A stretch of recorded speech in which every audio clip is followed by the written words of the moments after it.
Vice President Cheney,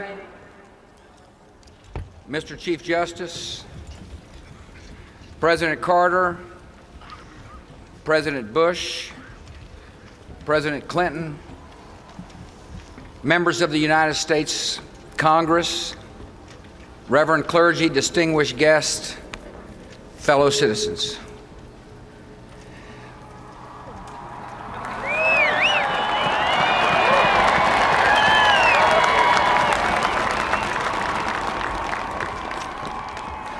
On this day, prescribed by law and marked by ceremony, we celebrate the durable wisdom of our Constitution and recall the deep commitments that unite our country.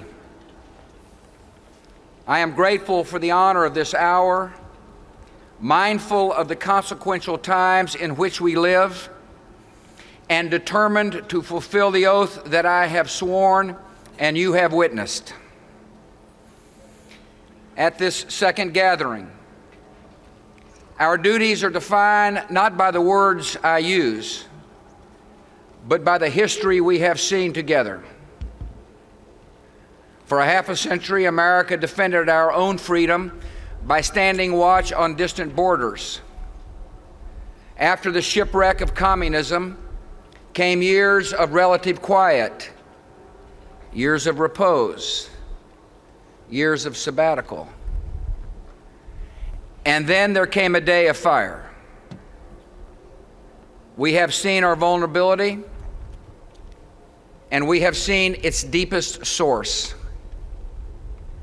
For as long as whole regions of the world simmer in resentment and tyranny, prone to ideologies that feed hatred and excuse murder, violence will gather and multiply in destructive power and cross the most offended borders and raise a mortal threat.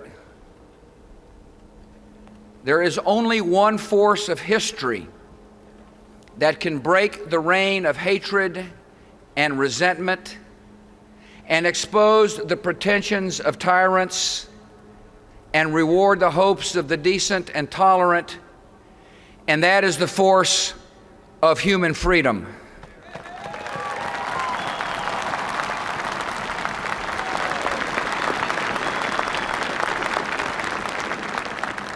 We are led by events and common sense to one conclusion: the survival of liberty in our land increasingly depends on the success of liberty in other lands.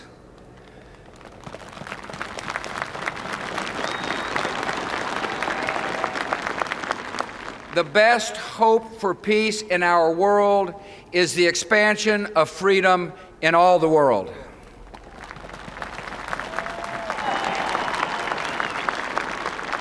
America's vital interests and our deepest beliefs are now one.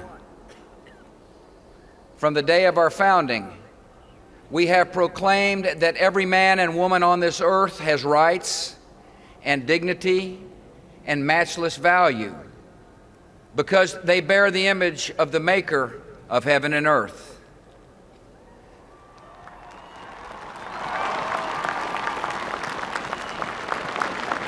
Across the generations, we have proclaimed the imperative of self-government because no one is fit to be a master and no one deserves to be a slave.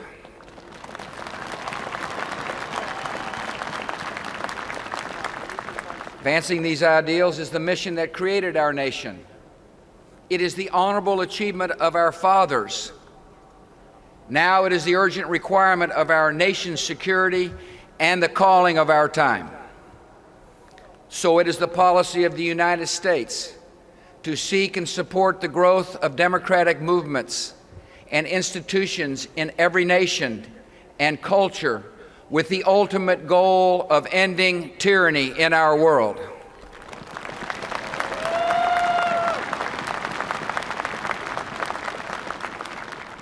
This is not primarily the task of arms, though we will defend ourselves and our friends by force of arms when necessary. Freedom, by its nature, must be chosen and defended by citizens and sustained by the rule of law and the protection of minorities. And when the soul of a nation finally speaks, the institutions that arise may reflect customs and traditions very different from our own. America will not impose our own style of government on the unwilling. Our goal instead is to help others find their own voice, attain their own freedom, and make their own way. The great objective of ending tyranny is the concentrated work of generations. The difficulty of the task is no excuse for avoiding it. America's influence is not unlimited, but fortunately for the oppressed, America's influence is considerable, and we will use it confidently in freedom's cause.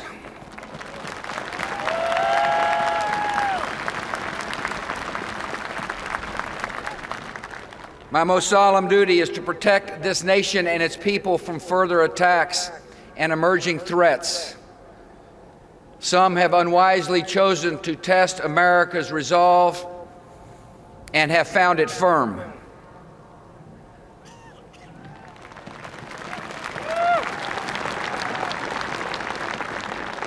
We will persistently clarify the choice before every ruler in every nation. The moral choice between oppression, which is always wrong, and freedom, which is eternally right.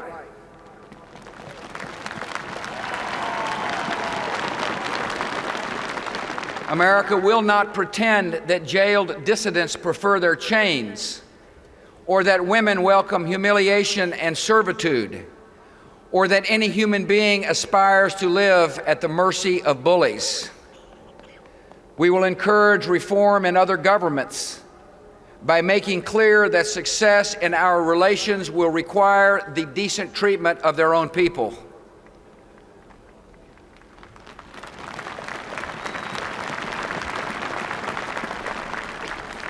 America's belief in human dignity will guide our policies. Yet rights must be more than the grudging concessions of dictators. They are secured by free dissent and the participation of the governed. In the long run, there is no justice without freedom, and there can be no human rights without human liberty.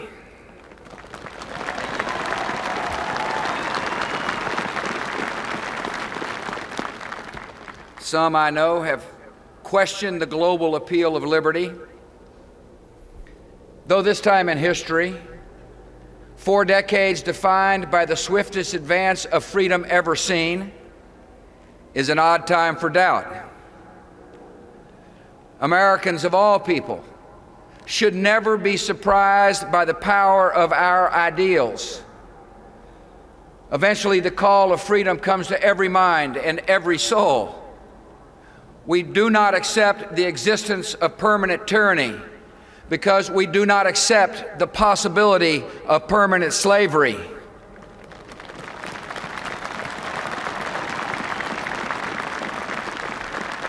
Liberty will come to those who love it. Today, America speaks anew to the peoples of the world. All who live in tyranny and hopelessness can know the United States will not ignore your oppression or excuse your oppressors. When you stand for your liberty, we will stand with you.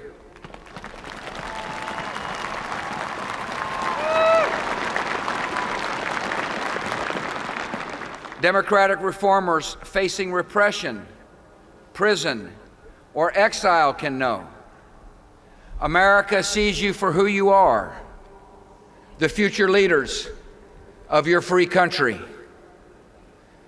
The rulers of outlaw regimes can know that we still believe, as Abraham Lincoln did, those who deny freedom to others deserve it not for themselves, and under the rule of a just God cannot long retain it.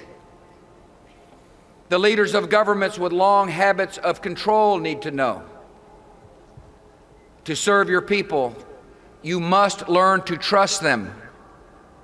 Start on this journey of progress and justice, and America will walk at your side.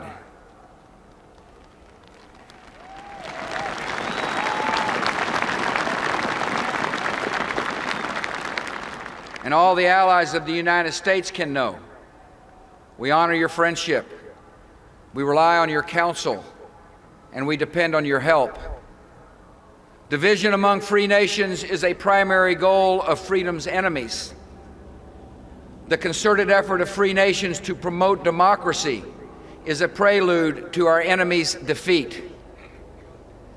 Today, I also speak anew to my fellow citizens. From all of you, I have asked patience in the hard task of securing America, which you have granted in good measure. Our country has accepted obligations that are difficult to fulfill and would be dishonorable to abandon. Yet because we have acted in the great liberating tradition of this nation, tens of millions have achieved their freedom.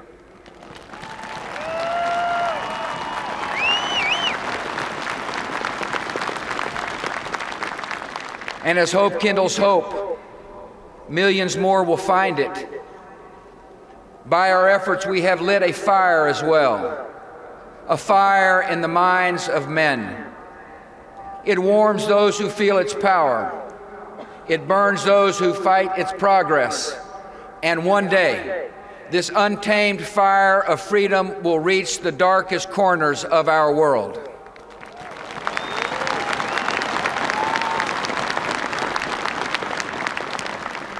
Few Americans have accepted the hardest duties in this cause.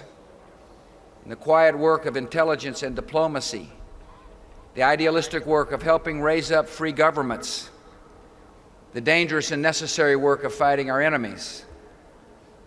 Some have shown their devotion to our country in deaths that honored their whole lives, and we will always honor their names and their sacrifice.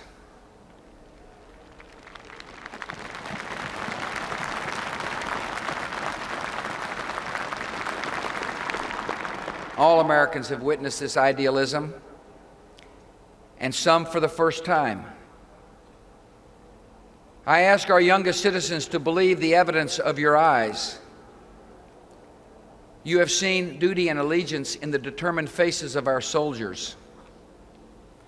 You have seen that life is fragile, and evil is real, and courage triumphs. Make the choice to serve in a cause larger than your wants, larger than yourself. And in your days you will add not just to the wealth of our country, but to its character.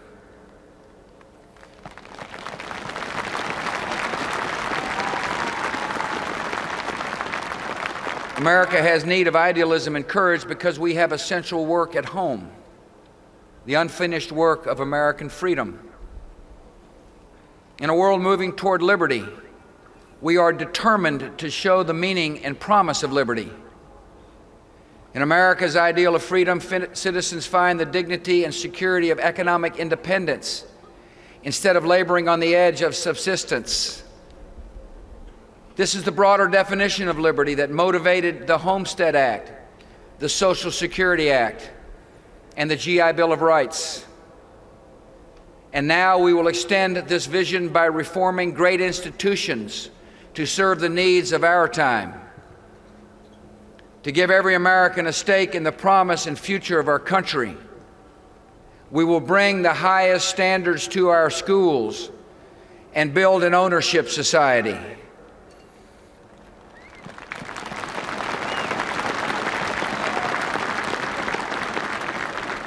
We will widen the ownership of homes and businesses, retirement savings, and health insurance, preparing our people for the challenges of life in a free society. By making every citizen an agent of his or her own destiny, we will give our fellow Americans greater freedom from want and fear, and make our society more prosperous and just and equal.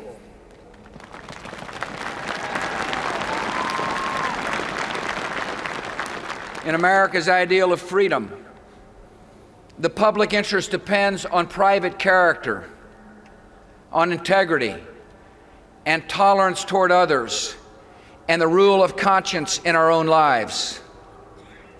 Self-government relies, in the end, on the governing of the self. That edifice of character is built in families, supported by communities with standards, and sustained in our national life by the truths of Sinai, the Sermon on the Mount, the words of the Quran, and the varied faiths of our people. Americans move forward in every generation by reaffirming all that is good and true that came before, ideals of justice and conduct that are the same yesterday, today, and forever.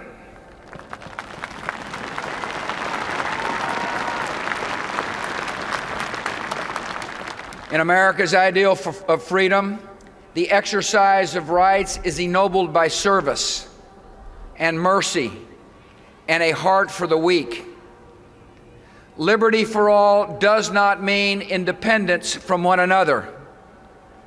Our nation relies on men and women who look after a neighbor and surround the lost with love.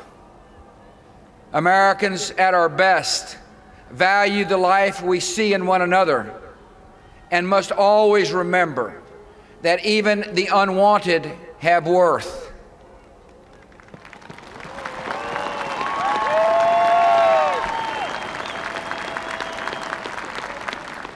And our country must abandon all the habits of racism, because we cannot carry the message of freedom and the baggage of bigotry at the same time.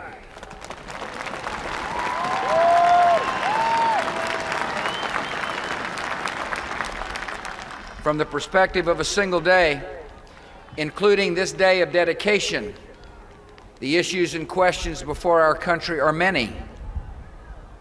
From the viewpoint of centuries, the questions that come to us are narrowed and few. Did our generation advance the cause of freedom? And did our character bring credit to that cause? These questions that judge us also unite us, because Americans of every party and background, Americans by choice and by birth, are bound to one another in the cause of freedom. We have known divisions which must be healed to move forward in great purposes, and I will strive in good faith to heal them. Yet those divisions do not define America. We felt the unity and fellowship of our nation when freedom came under attack, and our response came like a single hand over a single heart. And we can feel that same unity and pride whenever America acts for good, and the victims of disaster are given hope, and the unjust encounter justice, and the captives are set free.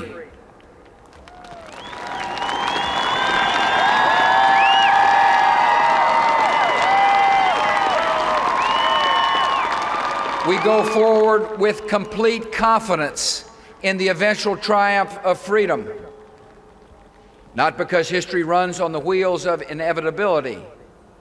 It is human choices that move events. Not because we consider ourselves a chosen nation. God moves and chooses as He wills. We have confidence because freedom is the permanent hope of mankind, the hunger in dark places, the longing of the soul. When our founders declared a new order of the ages, when soldiers died in wave upon wave for a union based on liberty, when citizens marched in peaceful outrage under the banner Freedom Now, they were acting on an ancient hope that is meant to be fulfilled. History has an ebb and flow of justice, but history also has a visible direction set by liberty and the author of liberty.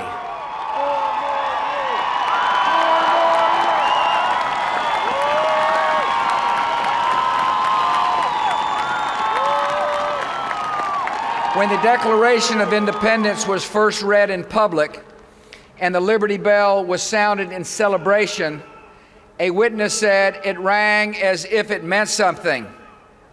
In our time, it means something still. America in this young century proclaims liberty throughout all the world and to all the inhabitants thereof.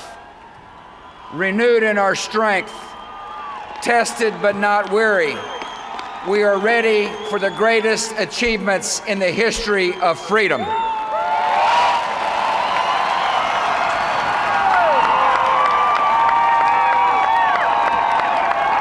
God bless you, and may He watch over the United States of America.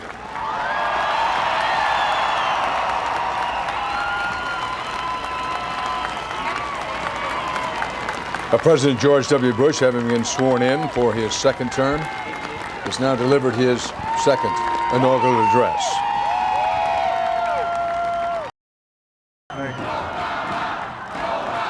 Thank you.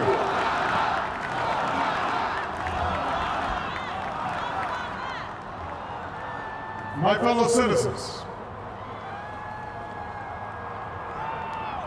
I stand here today humbled by the task before us,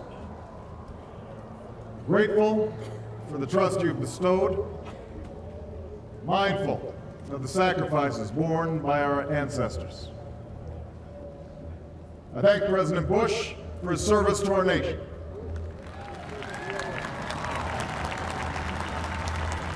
As well as the generosity and cooperation he has shown throughout this transition.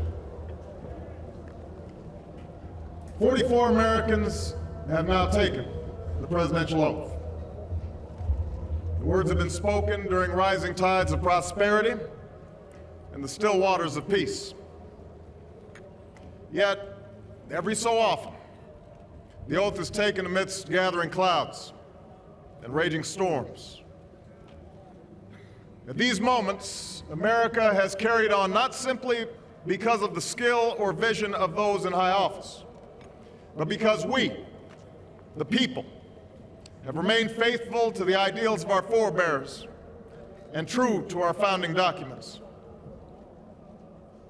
So it has been, so it must be with this generation of Americans.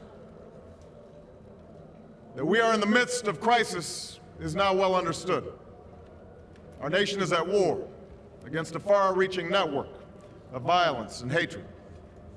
Our economy is badly weakened, a consequence of greed and irresponsibility on the part of some, but also our collective failure to make hard choices and prepare the nation for a new age.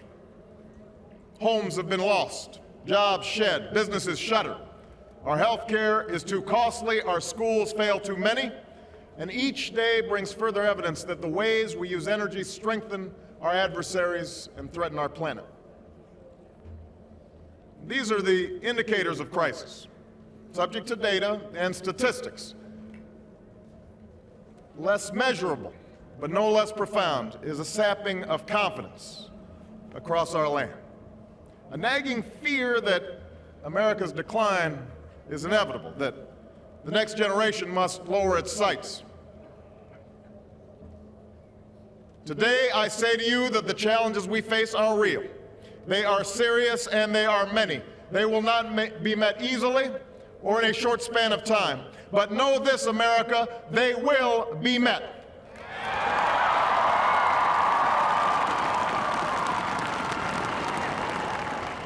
On this day, we gather because we have chosen hope over fear, unity of purpose over conflict and discord. On this day, we come to proclaim an end to the petty grievances and false promises, the recriminations and worn-out dogmas that for far too long have strangled our politics. We remain a young nation But in the words of Scripture, the time has come to set aside childish things. The time has come to reaffirm our enduring spirit, to choose our better history, to carry forward that precious gift, that noble idea passed on from generation to generation, the God-given promise that all are equal, all are free, and all deserve a chance to pursue their full measure of happiness.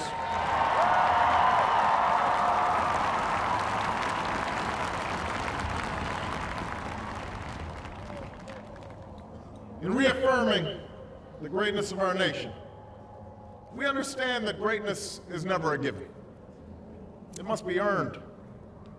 Our journey has never been one of shortcuts or settling for less. It has not been the path for the faint-hearted, for those who prefer leisure over work or seek only the pleasures of riches and fame.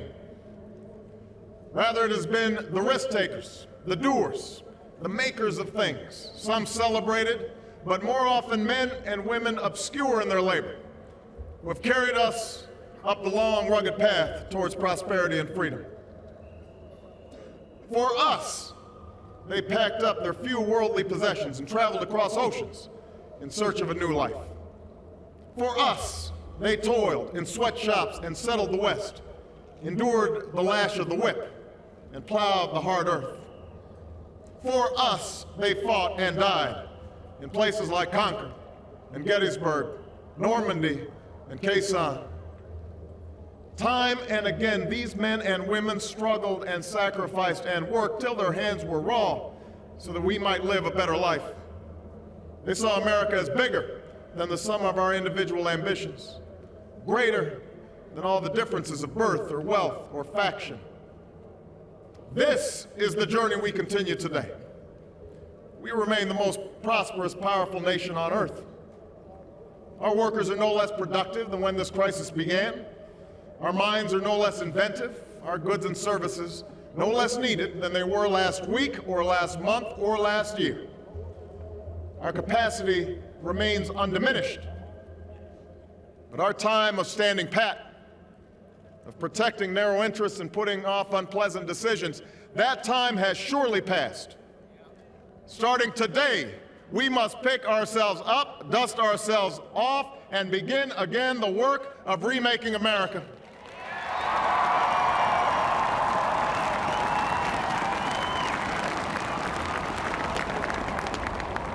For everywhere we look, there is work to be done.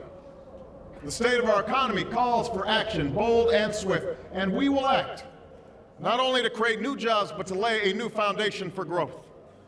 We will build the roads and bridges, the electric grids and digital lines that feed our commerce and bind us together. We will restore science to its rightful place and wield technology's wonders to raise healthcare's quality and lower its cost. We will harness the sun and the winds and the soil to fuel our cars and run our factories, and we will transform our schools and colleges and universities to meet the demands of a new age. All this we can do. All this we will do. Now, there are some who question the scale of our ambitions, who suggest that our system cannot tolerate too many big plans. Their memories are short, for they have forgotten what this country has already done, what free men and women can achieve when imagination is joined to common purpose and necessity to courage. What the cynics fail to understand is that the ground has shifted beneath them, that the stale political arguments that have consumed us for so long no longer apply. The question we ask today is not whether our government is too big or too small, but whether it works, whether it helps families find jobs at a decent wage, care they can afford, a retirement that is dignified. Where the answer is yes, we intend to move forward. Where the answer is no, programs will end. And those of us who manage the public's dollars will be held to account to spend wisely, reform bad habits, and do our business in the light of day, because only then can we restore the vital trust between a people and their government. Nor is the question before us whether the market is a force for good or ill. Its power to generate wealth and expand freedom is unmatched. But this crisis has reminded us that without a watchful eye, the market can spin out of control. The nation cannot prosper long when it favors only the prosperous. The success of our economy has always depended not just on the size of our gross domestic product, but on the reach of our prosperity, on the ability to extend opportunity to every willing heart. Not out of charity, but because it is the surest route to our common good.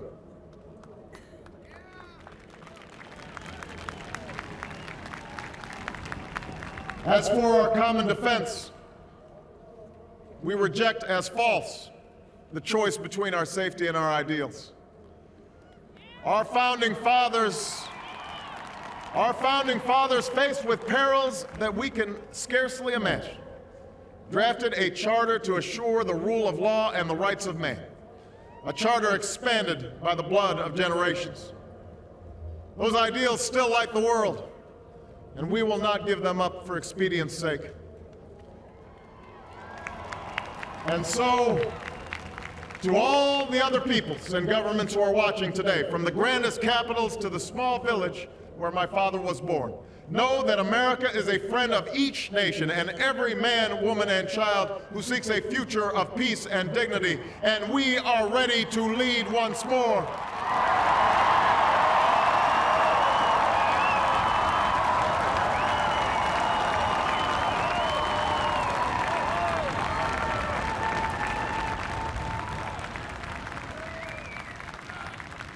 Recall that earlier generations faced down fascism and communism not just with missiles and tanks, but with the sturdy alliances and enduring convictions. They understood that our power alone cannot protect us, nor does it entitle us to do as we please. Instead, they knew that our power grows through its prudent use. Our security emanates from the justness of our cause, the force of our example, the tempering qualities of humility and restraint. We are the keepers of this legacy. Guided by these principles once more, we can meet those new threats that demand even greater effort, even greater cooperation and understanding between nations. We will begin to responsibly leave Iraq to its people and forge a hard-earned peace in Afghanistan. With old friends and former foes, we will work tirelessly to lessen the nuclear threat and roll back the specter of a warming planet. We will not apologize for our way of life, nor will we waver in its defense. And for those who seek to advance their aims by inducing terror and slaughtering innocents, we say to you now that our spirit is stronger and cannot be broken. You cannot outlast us, and we will defeat you.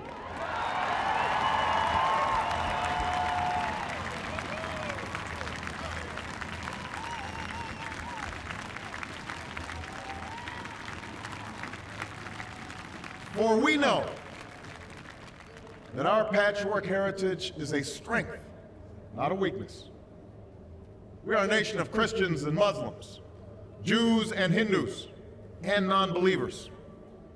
We are shaped by every language and culture, drawn from every end of this earth. And because we have tasted the bitter swill of civil war and segregation and emerged from that dark chapter stronger and more united, we cannot help but believe that the old hatreds shall someday pass, that the lines of tribes shall soon dissolve, that as the world grows smaller, our common humanity shall reveal itself, and that America must play its role in ushering in a new era of peace.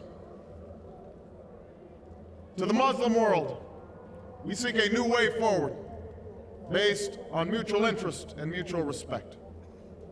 To those leaders around the globe who seek to sow conflict or blame their society's ills on the West, know that your people will judge you on what you can build, not what you destroy. To those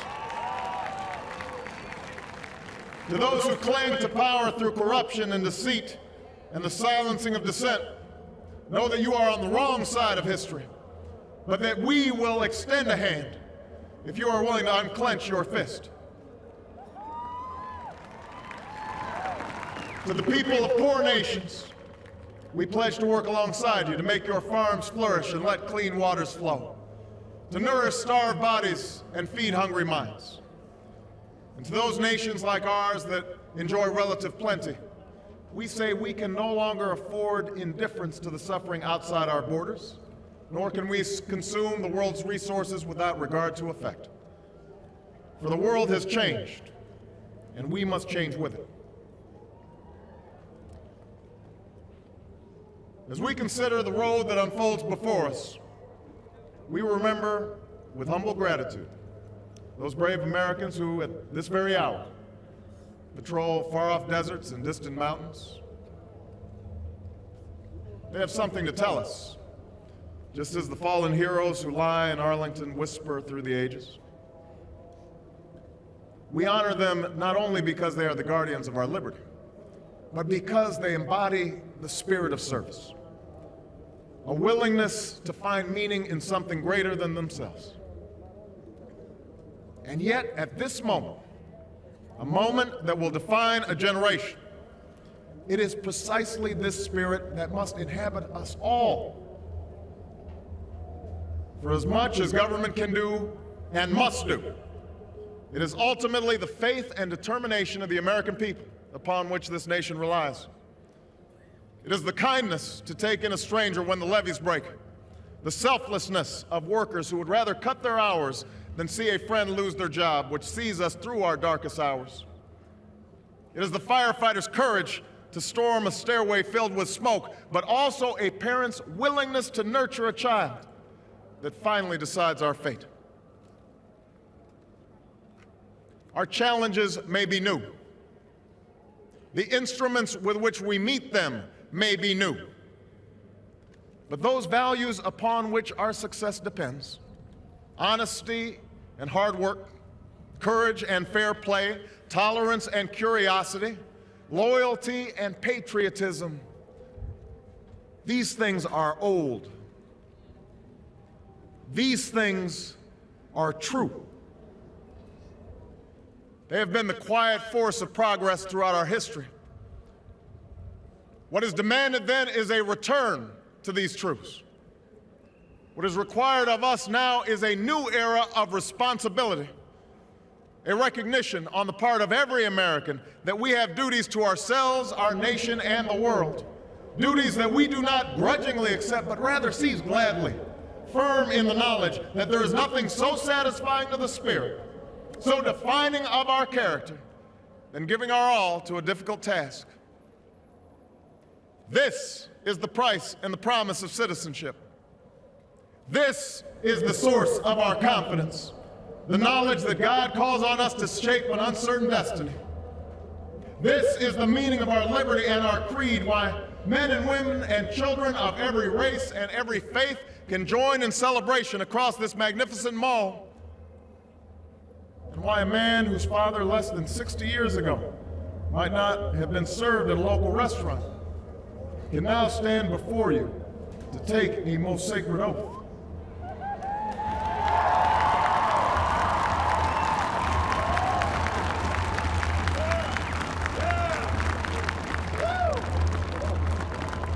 So let us mark this day with remembrance of who we are and how far we have traveled. In the year of America's birth, in the coldest of months, a small band of patriots huddled by dying campfires on the shores of an icy river. The capital was abandoned. The enemy was advancing. The snow was stained with blood.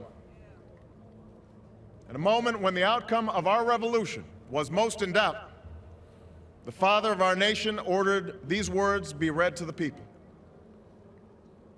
Let it be told to the future world that in the depth of winter, when nothing but hope and virtue could survive, that the city and the country, alarmed at one common danger, came forth to meet it.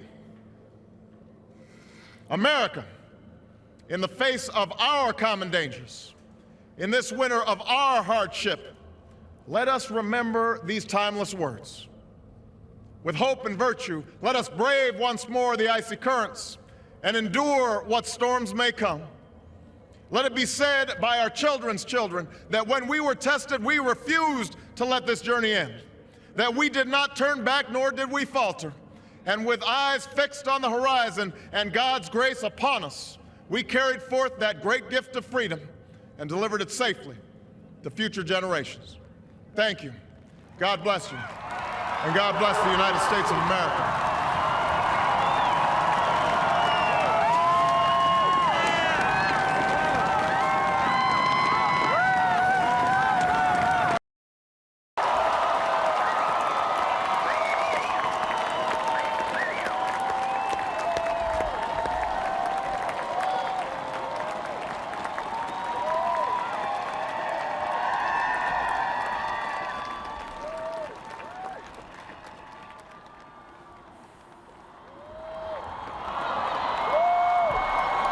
Thank you.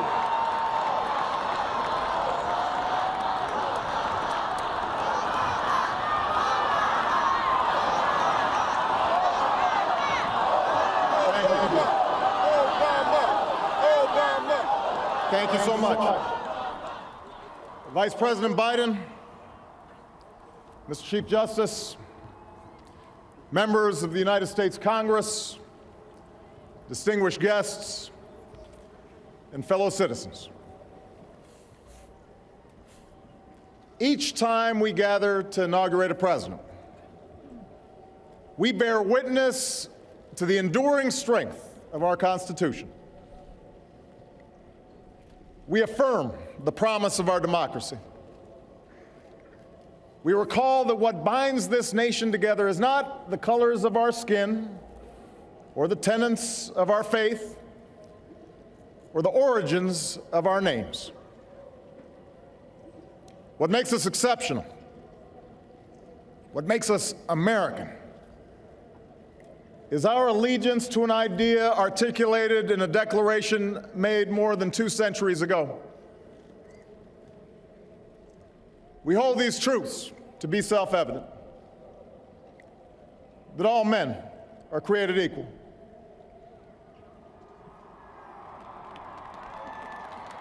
that they are endowed by their Creator with certain unalienable rights, that among these are life, liberty, and the pursuit of happiness. Today, we continue a never-ending journey to bridge the meaning of those words with the realities of our time. For history tells us that while these truths may be self-evident, they have never been self-executing. That while freedom is a gift from God, it must be secured by His people here on earth. The patriots of 1776 did not fight to replace the tyranny of a king with the privileges of a few or the rule of a mob. They gave to us a republic, a government of and by and for the people, entrusting each generation to keep safe our founding creed. And for more than 200 years we have. Through blood drawn by lash and blood drawn by sword, we learned that no union founded on the principles of liberty and equality could survive half slave and half free. We made ourselves anew and vowed to move forward together. Together, we determined that a modern economy requires railroads and highways to speed travel and commerce, schools and colleges to train our workers. Together, we discovered that a free market only thrives when there are rules to ensure competition and fair play. Together, we resolved that a great nation must care for the vulnerable and protect its people from life's worst hazards and misfortune. Through it all, we have never relinquished our skepticism of central authority, nor have we succumbed to the fiction that all society's ills can be cured through government alone. Our celebration of initiative and enterprise, our insistence on hard work and personal responsibility, these are constants in our character. But we have always understood that when times change, so must we. that fidelity to our founding principles requires new responses to new challenges, that preserving our individual freedoms ultimately requires collective action. For the American people can no more meet the demands of today's world by acting alone than American soldiers could have met the forces of fascism or communism with muskets and militias. No single person can train all the math and science teachers we'll need to equip our children for the future, or build the roads and networks and research labs that will bring new jobs and businesses to our shores. Now, more than ever, we must do these things together as one nation and one people.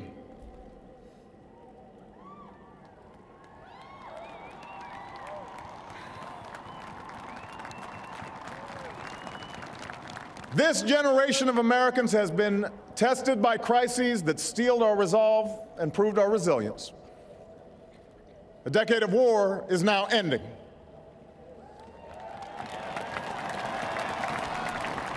An economic recovery has begun.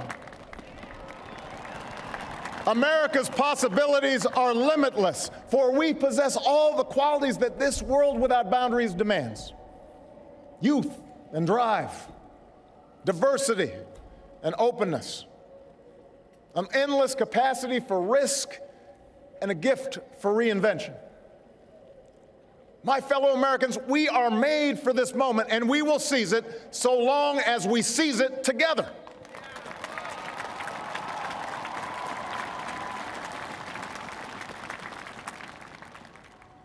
For we, the people, understand that our country cannot succeed when a shrinking few do very well and a growing many barely make it.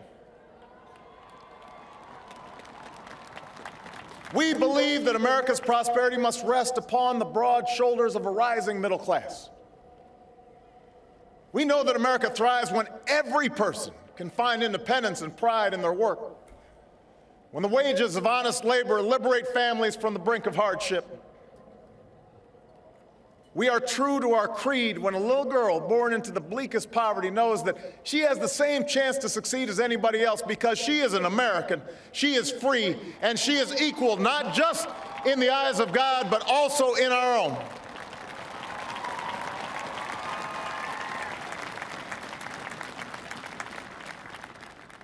We understand that outworn programs are inadequate to the needs of our time. So we must harness new ideas and technology to remake our government, revamp our tax code, reform our schools, and empower our citizens with the skills they need to work harder, learn more, reach higher. But while the means will change, our purpose endures. A nation that rewards the effort and determination of every single American. That is what this moment requires. That is what will give real meaning to our creed. We, the people, still believe that every citizen deserves a basic measure of security and dignity.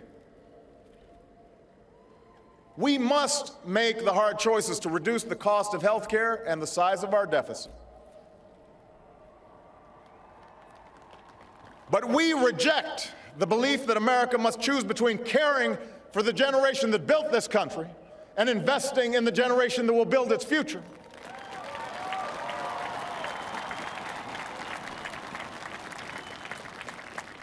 For we remember the lessons of our past, when twilight years were spent in poverty and parents of a child with a disability had nowhere to turn. We do not believe that in this country freedom is reserved for the lucky or happiness for the few. We recognize that no matter how responsibly we live our lives, any one of us, at any time, may face a job loss or a sudden illness or a home swept away in a terrible storm. The commitments we make to each other through Medicare and Medicaid and Social Security, these things do not sap our initiative, they strengthen us. They do not make us a nation of takers, they free us to take the risks that make this country great.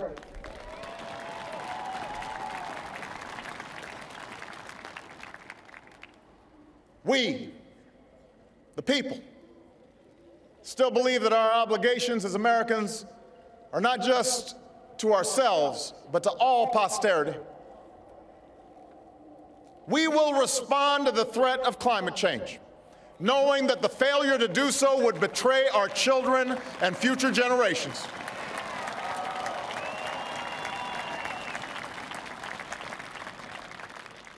Some may still deny the overwhelming judgment of science, but none can avoid the devastating impact of raging fires and crippling drought and more powerful storms.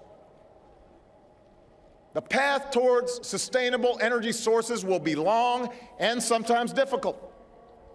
But America cannot resist this transition. We must lead it.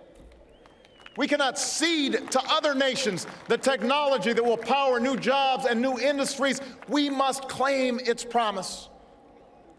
That's how we will maintain our economic vitality and our national treasure.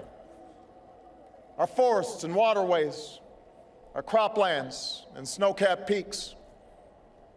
That is how we will preserve our planet, commanded to our care by God. That's what will lend meaning to the creed our fathers once declared. We, the people, still believe that enduring security and lasting peace do not require perpetual war.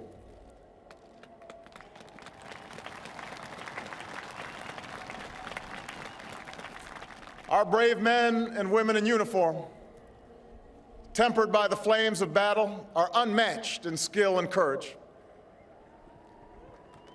Our citizens, seared by the memory of those we have lost, know too well the price that is paid for liberty. The knowledge of their sacrifice will keep us forever vigilant against those who would do us harm. But we are also heirs to those who won the peace and not just the war, who turned sworn enemies into the surest of friends, and we must carry those lessons into this time as well. We will defend our people and uphold our values through strength of arms and rule of law. We will show the courage to try and resolve our differences with other nations peacefully, not because we are naive about the dangers we face, but because engagement can more durably lift suspicion and fear. America will remain the anchor of strong alliances in every corner of the globe. And we will renew those institutions that extend our capacity to manage crisis abroad. For no one has a greater stake in a peaceful world than its most powerful nation. We will support democracy from Asia to Africa, from the Americas to the Middle East, because our interests and our conscience compel us to act on behalf of those who long for freedom. And we must be a source of hope to the poor, the sick, the marginalized, the victims of prejudice, not out of mere charity, but because peace in our time requires the constant advance of those principles that our common creed describes: tolerance and opportunity, human dignity, and justice. We, the people, declare today that the most evident of truths, that all of us are created equal, is the star that guides us still. Just as it guided our forebears through Seneca Falls and Selma and Stonewall, just as it guided all those men and women, sung and unsung, who left footprints along this great mall, to hear a preacher say that we cannot walk alone, to hear a king proclaim that our individual freedom is inextricably bound to the freedom of every soul on earth.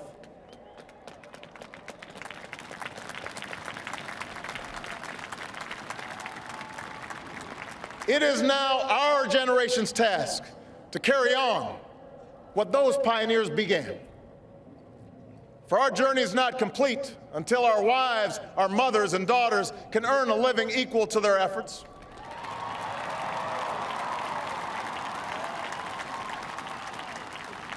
Our journey is not complete until our gay brothers and sisters are treated like anyone else under the law. For if we are truly created equal, then surely the love we commit to one another must be equal as well. Our journey is not complete until no citizen is forced to wait for hours to exercise the right to vote. Our journey is not complete until we find a better way to welcome the striving, hopeful immigrants who still see America as a land of opportunity, until bright young students and engineers are enlisted in our workforce rather than expelled from our country.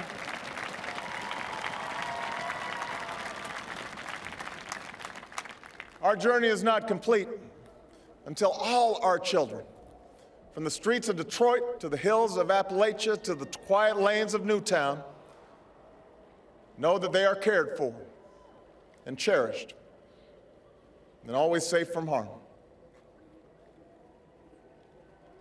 That is our generation's task, to make these words, these rights, these values of life and liberty and the pursuit of happiness real for every American.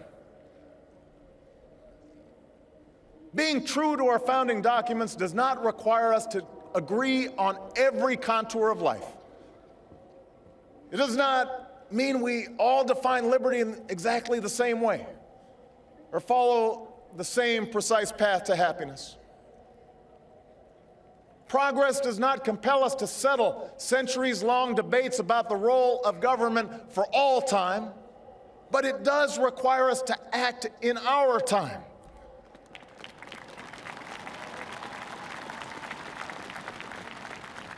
For now, decisions are upon us, and we cannot afford delay. We cannot mistake absolutism for principle, or substitute spectacle for politics, or treat name-calling as reasoned debate. We must act. We must act knowing that our work will be imperfect. We must act knowing that today's victories will be only partial, and that it will be up to those who stand here in 4 years, and 40 years, and 400 years hence to advance the timeless spirit once conferred to us in a spare Philadelphia hall.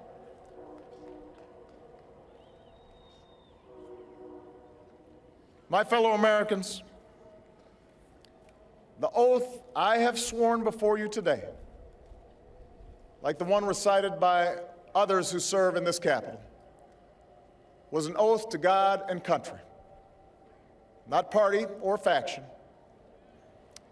And we must faithfully execute that pledge during the duration of our service. But the words I spoke today are not so different from the oath that is taken each time a soldier signs up for duty, or an immigrant realizes her dream. My oath is not so different from the pledge we all make to the flag that waves above and that fills our hearts with pride. They are the words of citizens, and they represent our greatest hope. You and I, as citizens, have the power to set this country's course. You and I, as citizens, have the obligation to shape the debates of our time, not only with the votes we cast, but with the voices we lift in defense of our most ancient values and enduring ideals. Let us, each of us, now embrace with solemn duty and awesome joy what is our lasting birthright. With common effort and common purpose, with passion and dedication, let us answer the call of history and carry into an uncertain future that precious light of freedom. Thank you, God bless you, and may He forever bless these United States of America.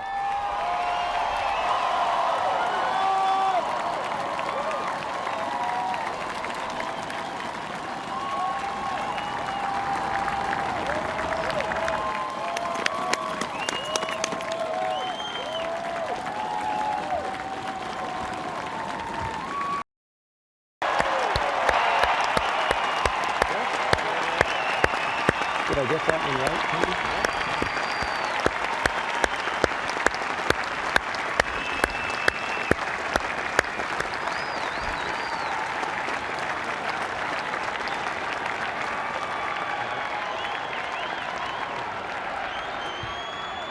Chief Justice Roberts, President Carter, President Clinton, President Bush, President Obama, fellow Americans, and people of the world, thank you.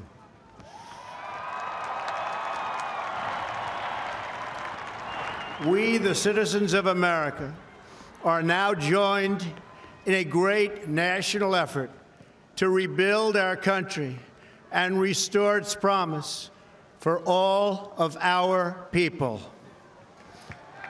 Together, we will determine the course of America and the world for many, many years to come. We will face challenges. We will confront hardships, but we will get the job done. Every 4 years, we gather on these steps to carry out the orderly and peaceful transfer of power. And we are grateful to President Obama and First Lady Michelle Obama for their gracious aid throughout this transition. They have been magnificent. Thank you.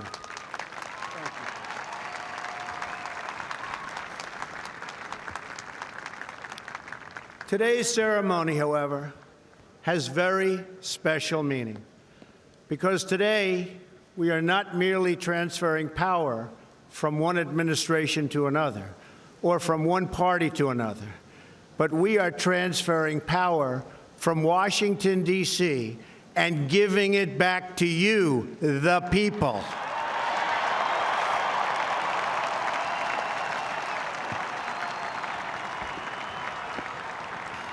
For too long, a small group in our nation's capital has reaped the rewards of government while the people have borne the cost.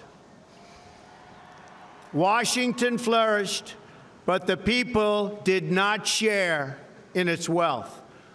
Politicians prospered, but the jobs left and the factories closed. The establishment protected itself, but not the citizens of our country. Their victories have not been your victories. Their triumphs have not been your triumphs. And while they celebrated in our nation's capital, there was little to celebrate for struggling families all across our land.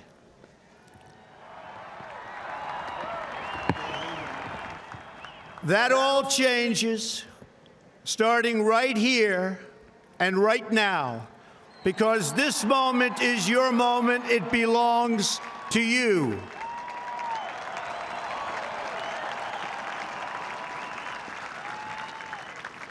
It belongs to everyone gathered here today and everyone watching all across America.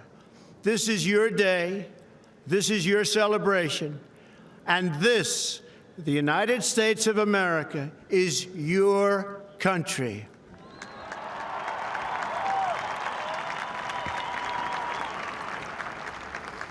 What truly matters is not which party controls our government, but whether our government is controlled by the people.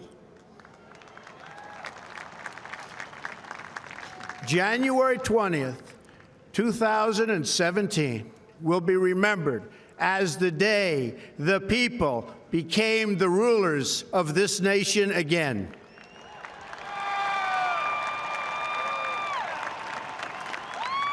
The forgotten men and women of our country will be forgotten no longer. Everyone is listening to you now. You came by the tens of millions to become part of a historic movement, the likes of which the world has never seen before. At the center of this movement is a crucial conviction that a nation exists to serve its citizens. Americans want great schools for their children, safe neighborhoods for their families, and good jobs for themselves. These are just and reasonable demands of righteous people and a righteous public. But for too many of our citizens, a different reality exists. Mothers and children trapped in poverty in our inner cities, rusted out factories scattered like tombstones across the landscape of our nation, an education system flush with cash, but which leaves our young and beautiful students deprived of all knowledge. And the crime, and the gangs, and the drugs that have stolen too many lives and robbed our country of so much unrealized potential. This American carnage stops right here and stops right now.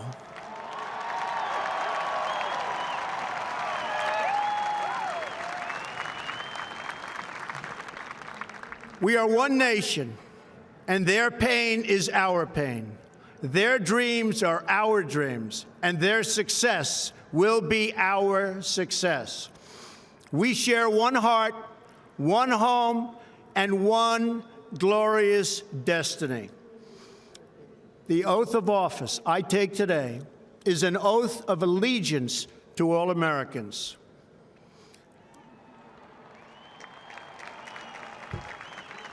For many decades, we've enriched foreign industry at the expense of American industry, subsidized the armies of other countries while allowing for the very sad depletion of our military. We've defended other nations' borders while refusing to defend our own.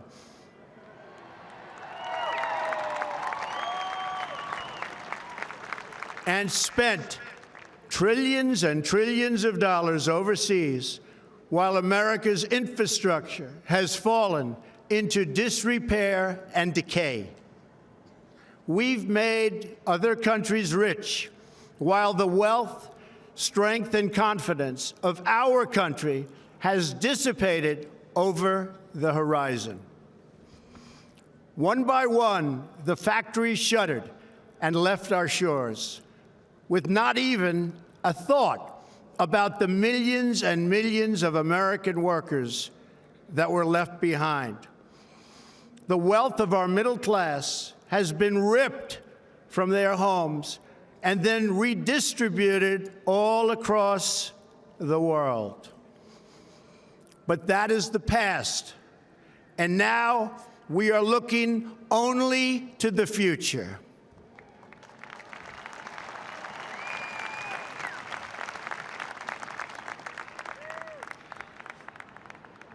We assembled here today are issuing a new decree to be heard in every city, in every foreign capital, and in every hall of power.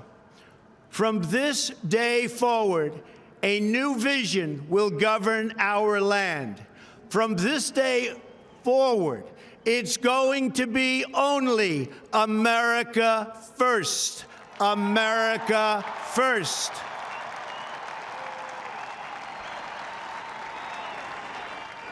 Every decision on trade, on taxes, on immigration, on foreign affairs will be made to benefit American workers and American families. We must protect our borders from the ravages of other countries making our products, stealing our companies, and destroying our jobs.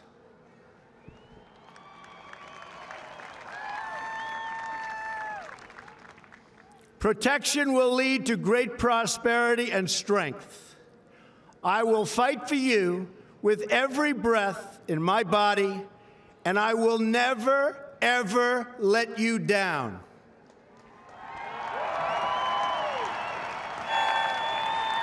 America will start winning again, winning like never before.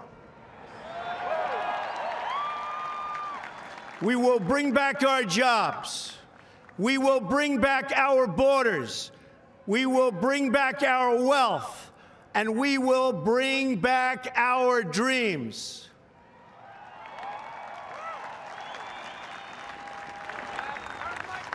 We will build new roads and highways and bridges and airports and tunnels and railways all across our wonderful nation. We will get our people off of welfare and back to work, rebuilding our country with American hands and American labor. We will follow two simple rules: buy American and hire American. We will seek friendship and goodwill with the nations of the world, but we do so with the understanding that it is the right of all nations to put their own interests first. We do not seek to impose our way of life on anyone, but rather to let it shine as an example. We will shine for everyone to follow. We will reinforce old alliances and form new ones and unite the civilized world against radical Islamic terrorism, which we will eradicate completely from the face of the earth.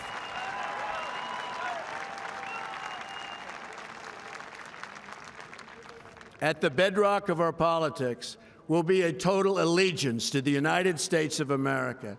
And through our loyalty to our country, we will rediscover our loyalty to each other. When you open your heart to patriotism, there is no room for prejudice.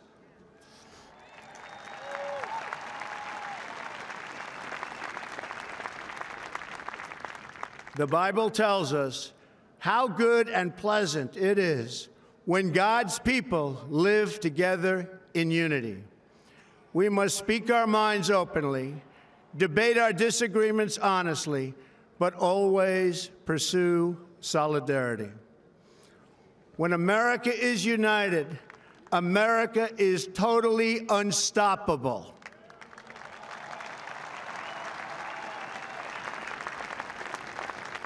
There should be no fear.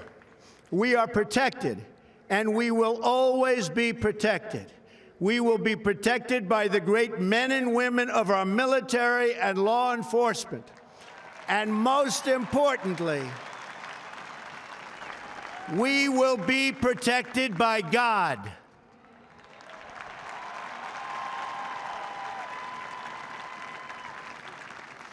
Finally, we must think big and dream even bigger.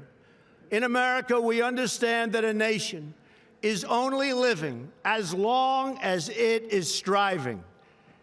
We will no longer accept politicians who are all talk and no action, constantly complaining but never doing anything about it.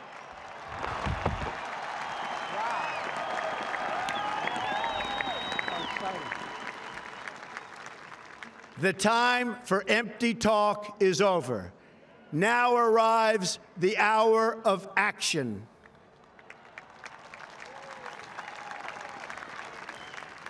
Do not allow anyone to tell you that it cannot be done. No challenge can match the heart and fight and spirit of America. We will not fail. Our country will thrive and prosper again. We stand at the birth of a new millennium, ready to unlock the mysteries of space, to free the earth from the miseries of disease, and to harness the energies, industries, and technologies of tomorrow. A new national pride will stir our souls, lift our sights, and heal our divisions. It's time to remember that old wisdom our soldiers will never forget, that whether we are black or brown or white, we all bleed the same red blood of patriots.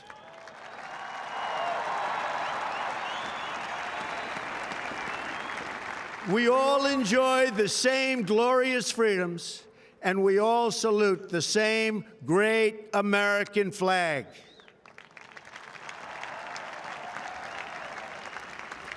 And whether a child is born in the urban sprawl of Detroit, or the windswept plains of Nebraska. They look up at the same night sky, they fill their heart with the same dreams, and they are infused with the breath of life by the same Almighty Creator.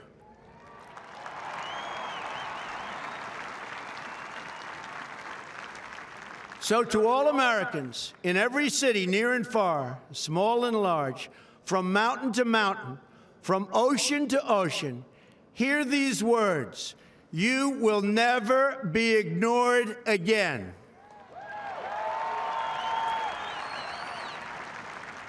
Your voice, your hopes, and your dreams will define our American destiny. And your courage and goodness and love will forever guide us along the way. Together, we will make America strong again. We will make America wealthy again. We will make America proud again. We will make America safe again. And yes, together, we will make America great again.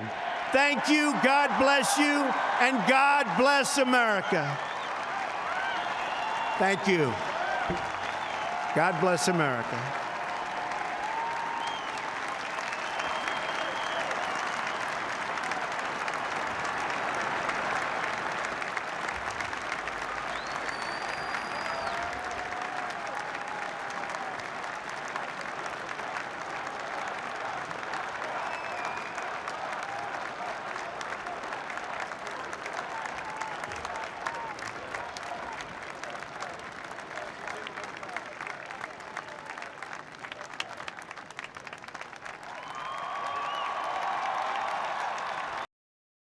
The 46th President of the United States, Joseph R. Biden Jr. That's nice. I love that couple speak. Yes, I love that. I love that. That was really nice. Gail, say what you just said, couple speak. Yeah, we just saw Dr. Jill Biden put her hands on her husband's shoulders. Like, yes, good job. Good job, honey. She knows more than anybody else. Vice President Harris,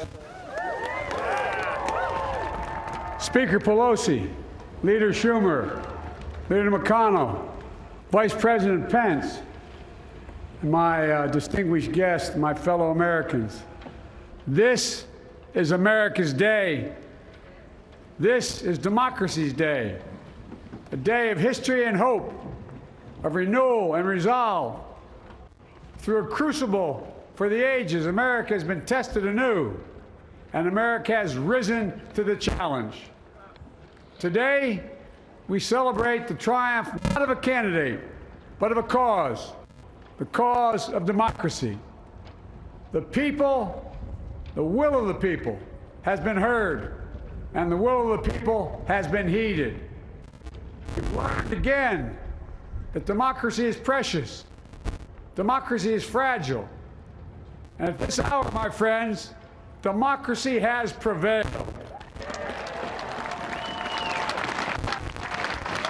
So now, on this hallowed ground, where just a few days ago, violence sought to shake the Capitol's very foundation, we come together as one nation, under God, indivisible, to carry out the peaceful transfer of power as we have for more than 2 centuries. As we look ahead in our uniquely American way, restless, bold, optimistic, and set our sights on the nation we know we can be and we must be. I thank my predecessors of both parties for their presence here today. I thank them from the bottom of my heart. And I know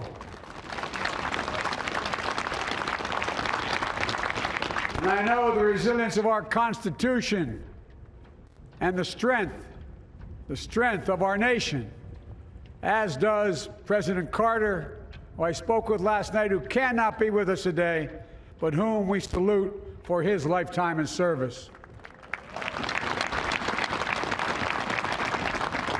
I've just taken the sacred oath each of those patriots have taken, the oath first sworn by George Washington. But the American story depends not on any one of us, not on some of us, but on all of us, on we the people who seek a more perfect union. This is a great nation. We are good people. And over the centuries, through storm and strife, in peace and in war, we've come so far, but we still have far to go. We'll press forward with speed and urgency, for we have much to do in this winter of peril and significant possibilities. Much to repair, much to restore, much to heal, much to build, and much to gain. Few people in our nation's history have been more challenged or found a time more challenging or difficult than the time we're in now. Once-in-a-century virus that silently stalks the country has taken as many lives in 1 year as America lost in all of World War II. Millions of jobs have been lost. Hundreds of thousands of businesses closed. A cry for racial justice, some 400 years in the making, moves us. The dream of justice for all will be deferred no longer. A cry for survival comes from the planet itself, a cry that can't be any more desperate or any more clear. And now, a rise of political extremism, white supremacy, domestic terrorism, that we must confront and we will defeat.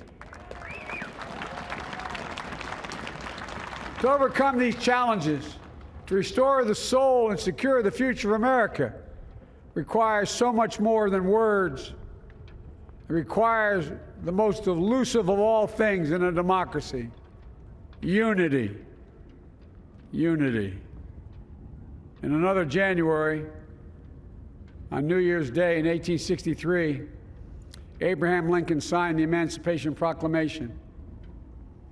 When he put pen to paper, the president said, and I quote, "If my name ever goes down into history, it'll be for this act, and my whole soul is in it."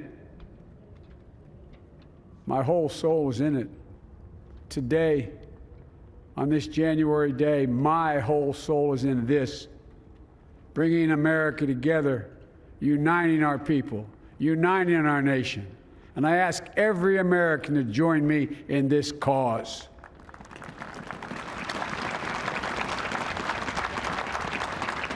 Uniting to fight the foes we face: anger, resentment and hatred, extremism, lawlessness, violence, disease, joblessness, and hopelessness. With unity, we can do great things, important things. We can right wrongs. We can put people to work in good jobs. We can teach our children in safe schools. We can overcome the deadly virus. We can reward work and rebuild the middle class and make health care secure for all. We can deliver racial justice, and we can make America once again the leading force for good in the world. I know speaking of unity can sound to some like a foolish fantasy these days. I know the forces that divide us are deep and they are real. But I also know they are not new. Our history has been a constant struggle between the American ideal that we're all created equal and the harsh, ugly reality that racism, nativism, fear, demonization have long torn us apart. The battle is perennial, and victory is never assured. Through Civil War, the Great Depression, World War, 9/11, through struggle, sacrifice, and setbacks, our better angels have always prevailed. In each of these moments, enough of us have come together to carry all of us forward. And we can do that now.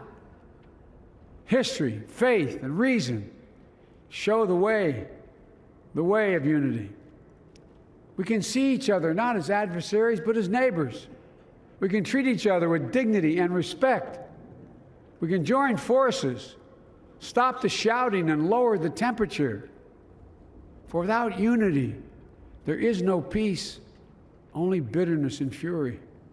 No progress, only exhausting outrage. No nation, only a state of chaos. This is our historic moment of crisis and challenge, and unity is the path forward. And we must meet this moment as the United States of America. If we do that, I guarantee you we will not fail. We have never, ever, ever, ever failed in America when we've acted together. And so today, at this time, in this place, let's start afresh, all of us. Let's begin to listen to one another again, hear one another, see one another, show respect to one another. Politics doesn't have to be a raging fire, destroying everything in its path. Every disagreement doesn't have to be a cause for total war. And we must reject the culture in which facts themselves are manipulated and even manufactured.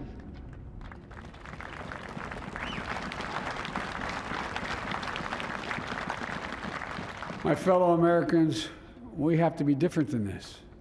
America has to be better than this. And I believe America is so much better than this. Just look around.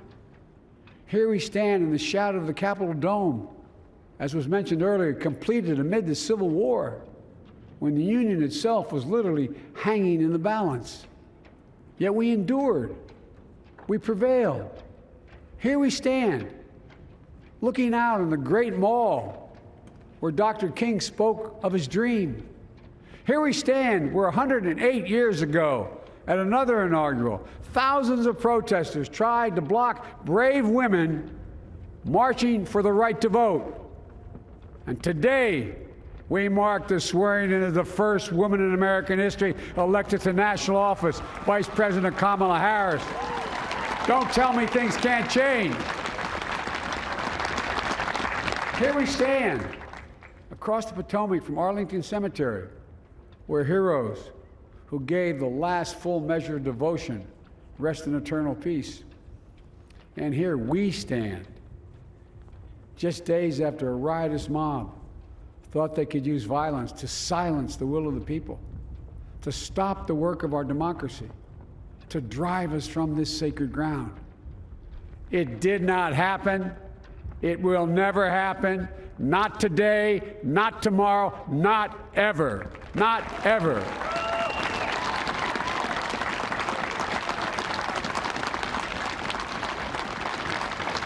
To all those who supported our campaign, I'm humbled by the faith you've placed in us. To all those who did not support us, let me say this. Hear me out as we move forward. Take a measure of me and my heart. And if you still disagree, so be it. That's democracy. That's America. The right to dissent peaceably within the guardrails of our republic is perhaps this nation's greatest strength. Yet hear me clearly. Disagreement must not lead to disunion. And I pledge this to you.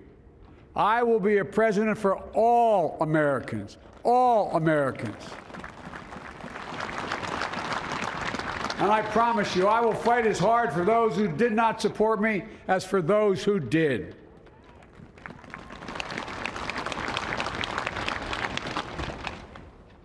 Many centuries ago, St. Augustine, a saint of my church, wrote that a people was a multitude defined by the common objects of their love. Defined by the common objects of their love. What are the common objects we as Americans love that define us as Americans? I think we know. Opportunity, security, liberty, dignity, respect, honor, and yes, the truth.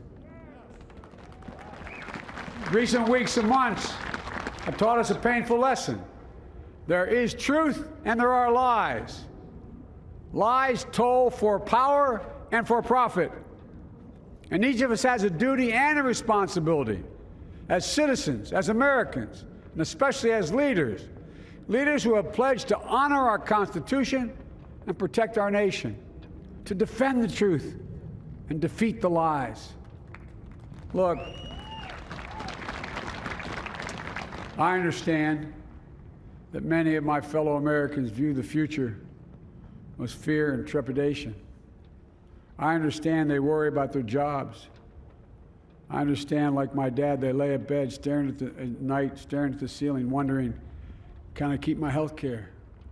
Can I pay my mortgage? Thinking about their families, about what comes next. I promise you, I get it. But the answer is not to turn inward, to retreat into competing factions, distrusting those who don't look like you, or worship the way you do, or don't get their news from the same sources you do. We must end this uncivil war that pits red against blue, rural versus urban, conservative versus liberal. We can do this if we open our souls instead of hardening our hearts, if we show a little tolerance and humility, and if we're willing to stand in the other person's shoes, as my mom would say, just for a moment, stand in their shoes. Because here's the thing about life. There's no accounting for what fate will deal you. Some days, when you need a hand. There are other days when we're called to lend a hand.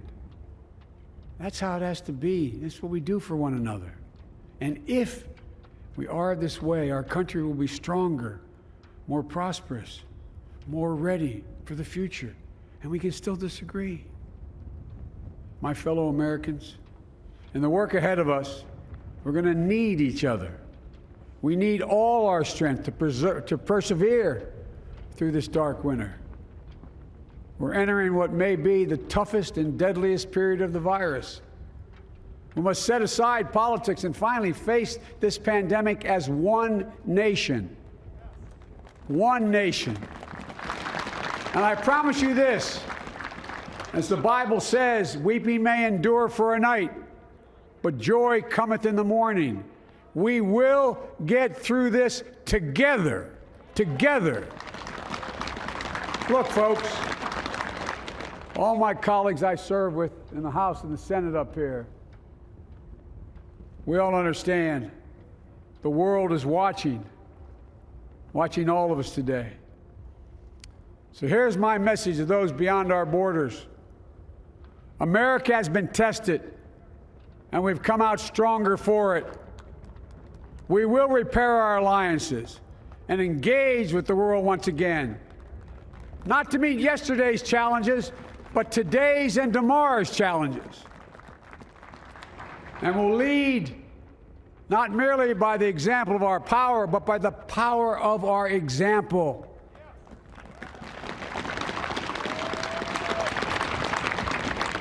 We'll be a strong and trusted partner for peace, progress, and security. Look, you all know we've been through so much in this nation.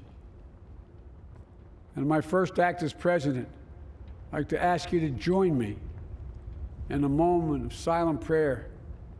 Remember all those who we lost in this past year to the pandemic. Those 400,000 fellow Americans, moms, dads, husbands, wives, sons, daughters, friends, neighbors, and co-workers.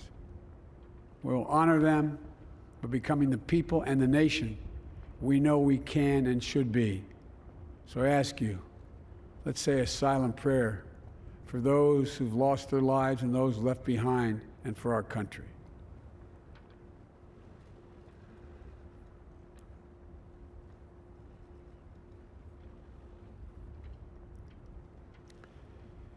Amen.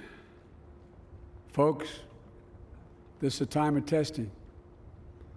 We face an attack on our democracy and on truth, a raging virus, growing inequity, the sting of systemic racism, a climate in crisis, America's role in the world.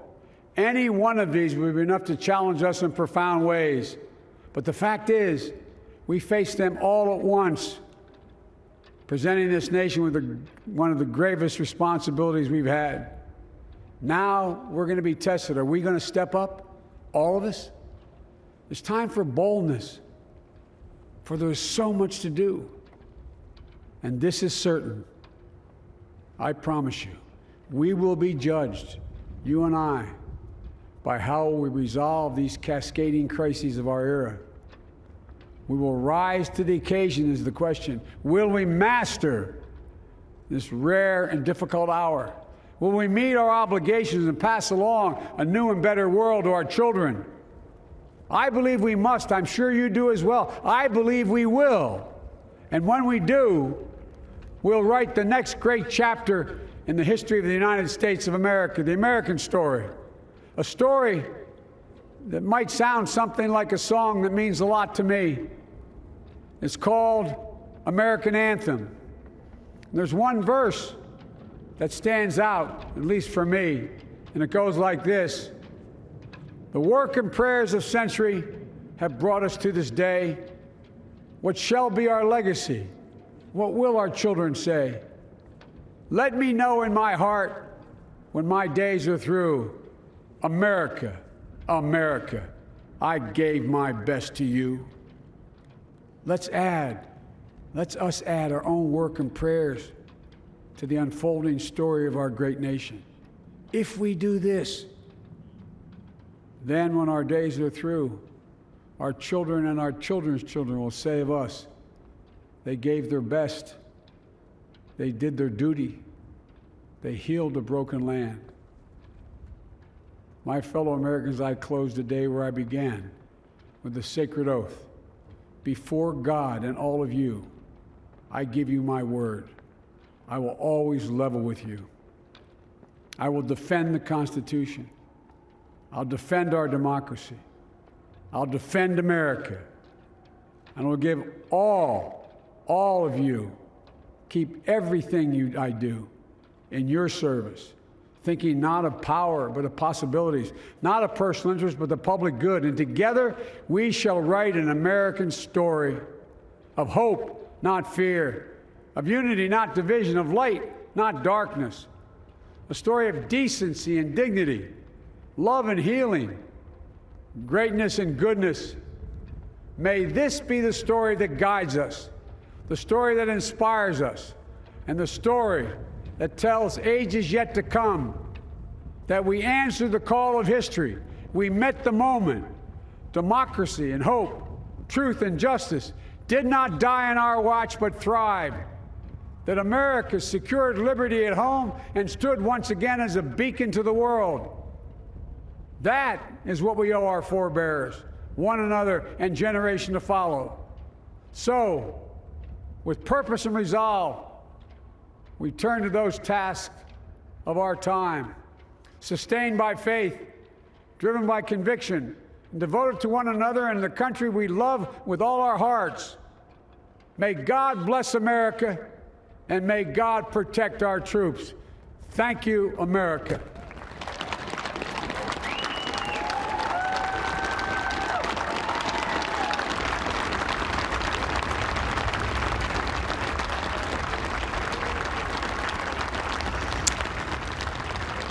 And there you have it, the 46th President of the United States, President Joseph R. Biden.